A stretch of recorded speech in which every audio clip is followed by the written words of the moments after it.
my name is Abbas Barzegar. I am Iranian American. I live in Atlanta, Georgia, where I teach Islamic studies at Georgia State University. Recently, I have been working on Muslim NGOs, specifically the humanitarian sector, dealing mostly with the refugee crisis coming out of Syria into Turkey, and then also looking how Muslim humanitarian organizations in the UK, in Europe, and the United States are also dealing with this migration issue. But my background is actually in Sunni-Shia relations and history of that, and also American Muslims and some of their own history in the 1970s.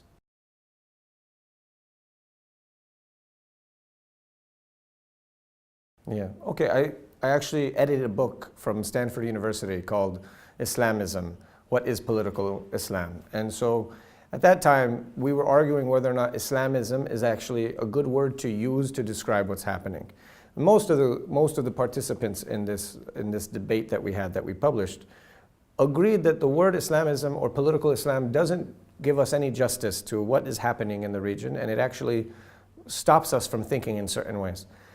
Instead, we prefer words like Islamic revival, generally speaking, because it speaks to the social, cultural, and then maybe the political issues that come about. And I think the biggest misunderstanding is that people assume that the Harakat al-Islamiyya that exist around the world are all of the same nature, that they're all very politically oriented, and that they all have one goal, and that is to establish some kind of khilafah. But instead, anybody who takes my very basic introduction to Islam course will learn that we have too many movements to categorize underneath one label and one term, and that the revival of religion in the Muslim world is the same as revival of religion even in the Western world and other parts of the Eastern world, where religion becomes a social force of identity and cultural heritage.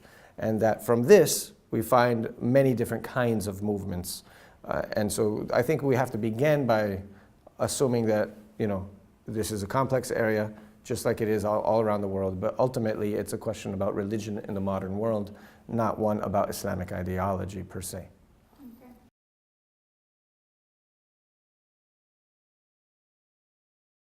I actually have thought quite a bit about this. I don't think it's only the media's fault. I think the American mindset somehow is very averse to the idea that religion can be part of politics. And so they somehow imagine the very worst parts of religion and politics in this Islamic issue. But if you give anybody a second to think about Christianity and politics in America, they'll understand that you have a spectrum of issues, and that some are very conservative, some are liberal, some are different. And Americans themselves and Europeans themselves, I think, are afraid of religion, and so they cast those fears upon Islamic revival. Part of it is the media, but the media wouldn't be successful if the people weren't willing to digest that media. Since 9/11, the rates of Islamophobia increase every year, and they don't increase after attacks.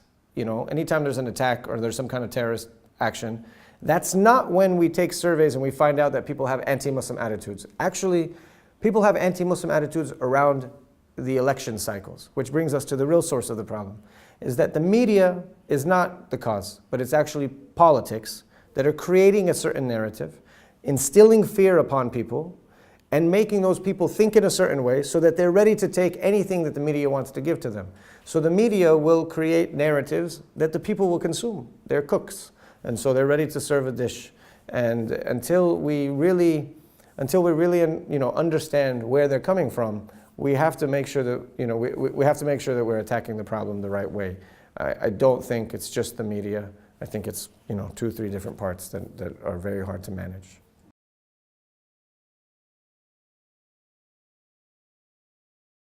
Actually, I think this goes back to some of the issues about what Western modernity is, and I don't know if we're willing to spend some time on that, but Western modernity begins by saying religion can't be part of our modern civilization. Islam has never had a problem with religion and science. Islam has never had a problem with religion and politics, religion and social reform. So when they see Muslims active in these spaces, they think it's weird, they think it's backwards.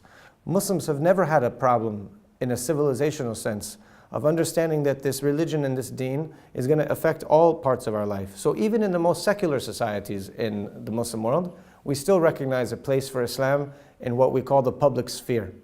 And the Western mentality will never get this because they don't accept it for themselves with Christianity. At the same time, it still exists within Christian societies in the West. So what you actually have is a crisis of the liberal imagination. Liberals in the West, and by which I mean secular liberals, their whole philosophical spectrum, is actually out of touch with their own society. And so when they encounter Islam and politics, they're even doubly afraid as they are of anything else. And so I don't think the problem is actually that hard to resolve. I think the problem is that the Western liberal imagination doesn't have room for religion, period. And so they don't have it for, that's why they have such a divided societies right now in their own societies. And when they see our societies, they don't even know how to read it. They don't even know how to recognize it. And so there's layers and layers of ignorance and compound, misunderstandings that lead them to these conclusions. And to be honest with you, it's not something that can be solved by videos or educational materials. We have great educational materials. Public institutions have done amazing jobs, even before 9/11, to take away from this East-West narrative. There's more than enough information out there for people to understand the reality of what's going on, but people aren't ready in the deep psyches in their minds to deal with these things.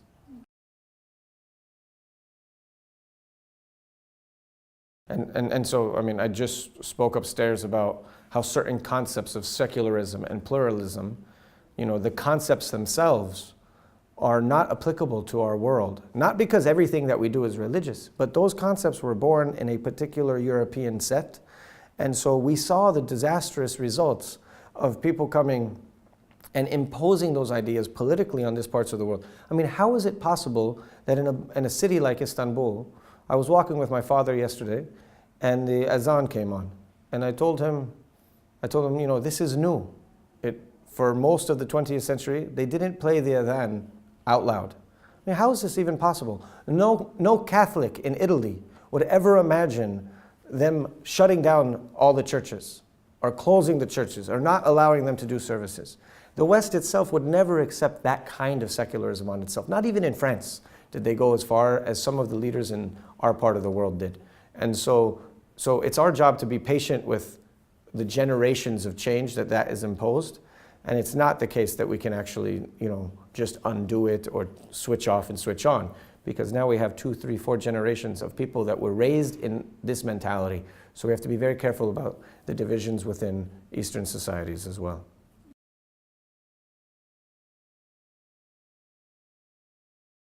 Yeah, I always say the basic difference that people should really understand is that Sunni Islam is the religion of the commonwealth of the Ummah. That means that really, if you look at historically the Muslim societies, you could go from Morocco to Indonesia and you would be a Sunni. But within Sunni Islam, you have a number of different small divisions, very much like Protestant churches are divided in Europe and in the United States. There's no one thing called Protestant Islam, and there's no one thing called Sunni Islam. Instead, you have a number of different schools and approaches and ideas, and they form in different ways. But Sunni Islam is the sort of Islam of the commonwealth of our historic Muslim lands. And Shiite Islam has always been more like the Vatican or like the Orthodox churches. It's very hierarchical, it's very nationalist and culturalist based, and it exists in different parts of the world for historical reasons also from our imperial times. These differences have existed for 1,200 years, 1,300 years in some cases. And those differences have been managed in very simple ways. And we have histories to show that there were times where the groups got along not perfectly well, but they understood how to manage each other's differences in ways that were beneficial, constructive, and still allowed for pluralistic societies. We have these pluralistic societies all over our own societies now. So just upstairs, I was arguing that we have to go and look at the way that these societies existed in harmony, even just now in the last 100 years or 200 years, because they're still existing in harmony.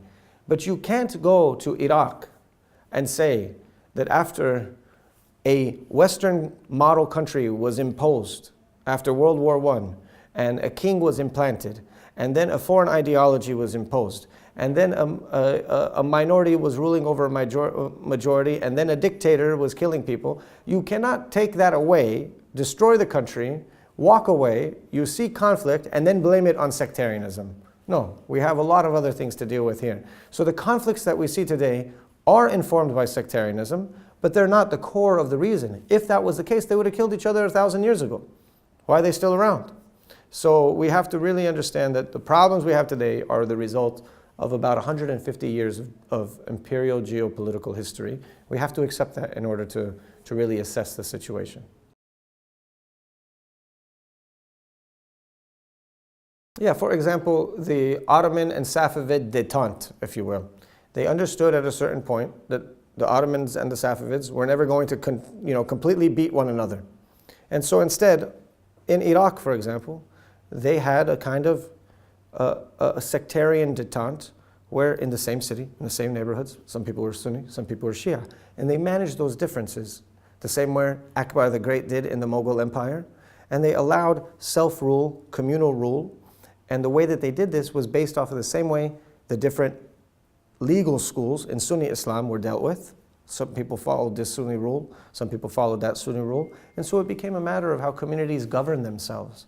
It wasn't a matter of ideology or even identity.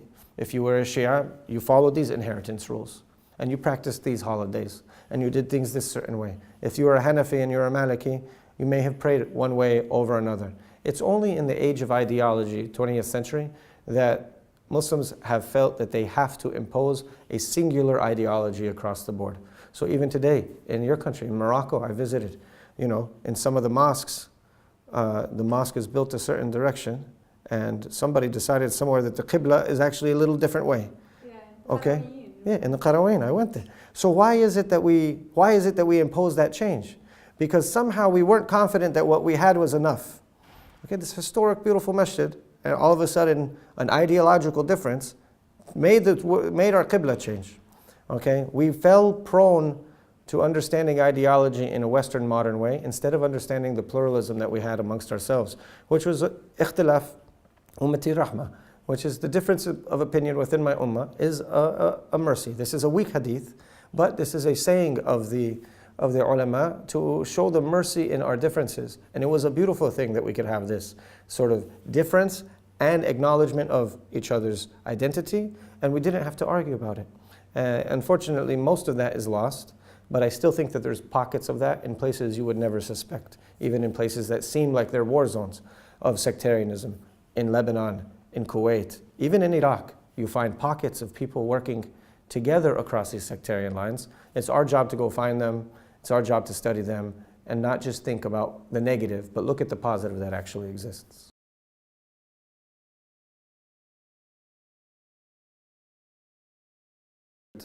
One of the major sources of an anti-Shiite revival in the modern Muslim world first came from the Wahhabi school. There's no doubt that the Wahhabi school of thought has inbred in it a very serious anti-Shia ideology. It was part of the same reason they attacked other Sunnis as well. They have a certain puritanical form of understanding what shirk is and what bid'ah is, and they basically were very quick to call certain people kuffar. And so some of it starts there, but another major era that I think is more relevant even today in the Arab world was when in the middle 1980s, I forget exactly what year it was, maybe the 1986, they declared the Arab League declared the Iranian Revolution to be the biggest threat to the Arab world, not the state of Israel or the Western powers, but the Iranian Revolution and the Iranian government. And it was because they feared the sort of Islamic revolution being exported at the time. So it became state educational materials to actually teach an anti-Iran, anti-Shiism in the schools. I don't know if you're going to use any of this, but the point is that it became very normal now in the 1980s and the 1990s that governments were teaching an anti-Shiism in Sunni majority states. So this was extremely problematic because it was for geopolitical issues. And the people ate this up through the media and through their preachers and through others. They fed them this food, and this was the only food that they ate for a very long time. And so the hatred, I think, comes from really a disservice that the leadership did to the people.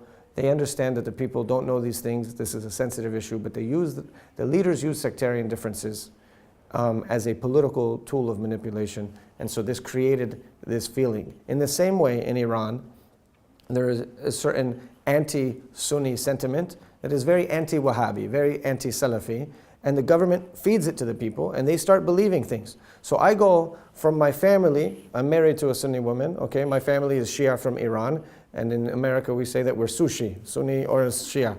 And so I go from one country, Kuwait, and they tell me that the Shia believe if you kill a Sunni, you go to heaven. I go the next day to Iran, and I talk to my family, and they say, brother, if the Sunnis believe if you kill a Shia, you go to heaven. And they say the exact same thing, and they have outrageous, ludicrous ideas about one another. And it's just because they've never met one another, and they have also never taken the time to try to learn. But I think Muslims know better than this, and anybody who's falling victim to hate or this problem, it's their responsibility before Allah subhanahu wa ta'ala that they did takfir on somebody praying to the Qibla.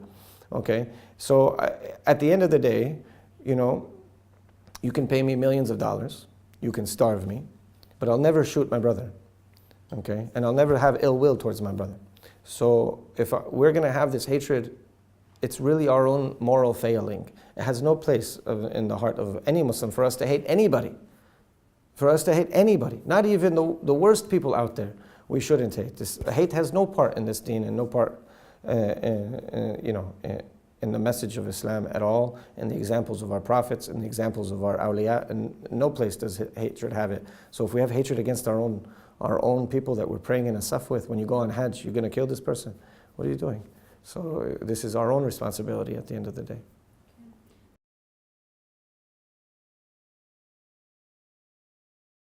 Yeah, I mean, I don't know. I don't know if all of the movements should be reduced to that.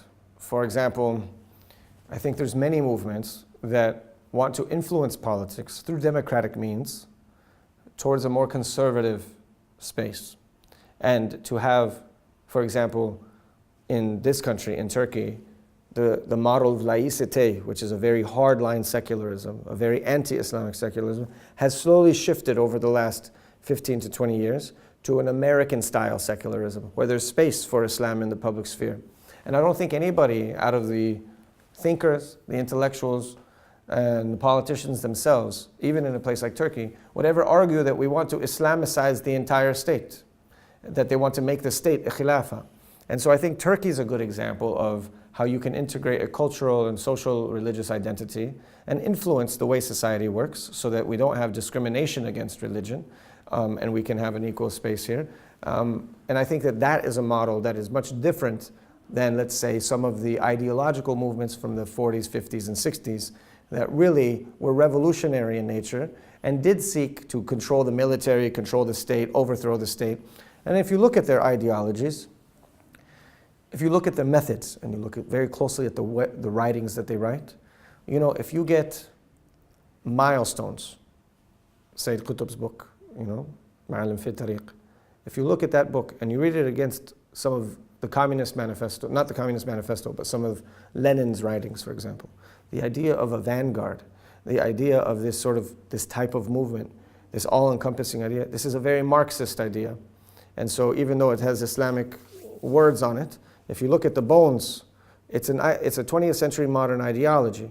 And for that reason, it's won the hearts and minds of many people, but it's never been able to really get into the soil of our communities. And so we have to recognize that these things had their time, they had their place, but I don't think, especially after the horrors that we've seen of people trying to control state power, I don't think Muslims, and even those people that will call themselves Islamists, are ready to pursue that kind of agenda anymore. I don't think they're ready, and I don't think they have the confidence to do such a thing. Instead, I think what's happening is a cultural and civilizational revival. So we influence our lives, our social spheres, and we don't have to hide away from being Muslim, especially in our own countries.